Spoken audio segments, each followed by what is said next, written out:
তো hello guys, আসসালামু আলাইকুম। তো বন্ধুরা, সকলে কেমন আছেন? তো আশা করি সকলে অনেক অনেক ভালো আছেন। তো বন্ধুরা, আজকে আবার আপনাদের মাঝে চলে আসলাম নতুন একটি ব্লগ ভিডিও আপনাদেরকে উপহার দিতে।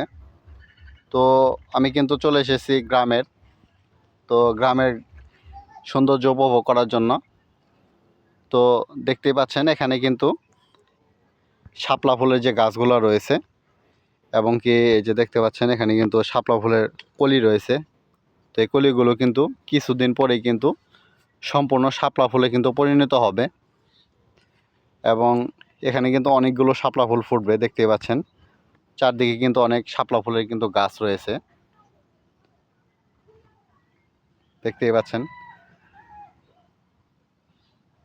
তো এই যে কলিগুলো কিন্তু কিছুদিন পরেই কিন্তু একটি পরিপূর্ণ ফুলে কিন্তু পরিণত হবে। তো এই যে আমরা অনেকেই কিন্তু যখন শাপলা ফুল ফোটে তখন কিন্তু আমাদেরকে অনেক মনোমুগ্ধকর করে থাকে। তখন কিন্তু আমরা এই পানি থেকে এই শাপলা ফুলগুলো কিন্তু তুলে নিয়ে যাই। তো অনেকেই কিন্তু এই শাপলা ফুলগুলো কিন্তু বাজারেও বিক্রি করে থাকে। তো বিশেষ করে গ্রামের যে লোকেরা রয়েছে, তো অনেকেই কিন্তু এই শাপলা ফুলগুলো কিন্তু তুলে তারা কিন্তু বাজারে বিক্রিও করে থাকে। তো এই যে এই শাপলা ফুলগুলো তোলার সময় আমাদের একটি বিষয় লক্ষ্য রাখতে হবে। তো এই যে গাছগুলোর নিচে কিন্তু সাপও থাকতে পারে।